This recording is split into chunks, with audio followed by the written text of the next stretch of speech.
സാധാരണ ക്രിക്കറ്റിൽ നിന്ന് ഏറെ വ്യത്യസ്തമാണ് കാസർകോട്ടുകാരുടെ അണ്ടർആം ക്രിക്കറ്റ്. ബൌളിംഗ് ആക്ഷനിൽ തുടങ്ങും ആദ്യ വ്യത്യാസം. ബൌളിംഗിനായി കൈ അർദ്ധവൃത്താകൃതിയിൽ മാത്രം ചുഴറ്റിയാൽ മതി. എന്നാൽ പന്ത് ബൌളിംഗ് എൻഡിലെ ബോക്സിൽ സ്പർശിക്കാതെ എറിയണമെന്നു മാത്രം.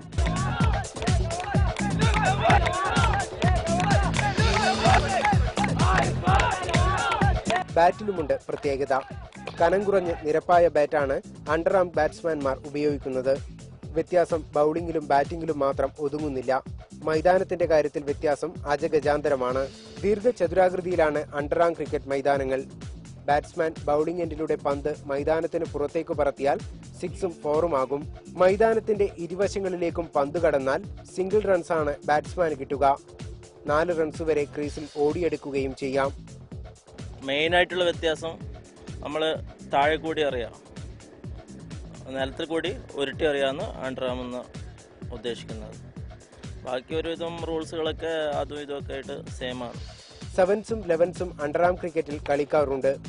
6 പന്തുകളുള്ള 2 ഓവർ മാത്രമാണ് ഒരു ടീമിന് ബാറ്റിംഗ്. നോബോളും വൈഡും ലെഗ് ബിഫോറുമൊക്കെ അണ്ടർആം ക്രിക്കറ്റിലും പതിവുണ്ട്. മംഗലാപുരത്തിന്റെ സ്വാധീനത്താലാണ് കാസർകോട്ടെ യുവാക്കളും അണ്ടർആം ക്രിക്കറ്റ് പരിചയിച്ചതെന്ന് പറയപ്പെടുന്നു. അണ്ടർആമിയുടെ കളിയൊക്കെ വെച്ചാൽ കൂടുതൽ ടീമെല്ലാം വരുത്തുന്നുണ്ട്. ഈ ഭാഗത്ത് കാസർഗോഡ് ജില്ലയിൽ ചന്ദ്രഗിരി പാലം കഴിഞ്ഞിട്ട് ഇങ്ങോട്ട് അണ്ടർആമിന്റെ കളിയാണ് കൂടുതലും.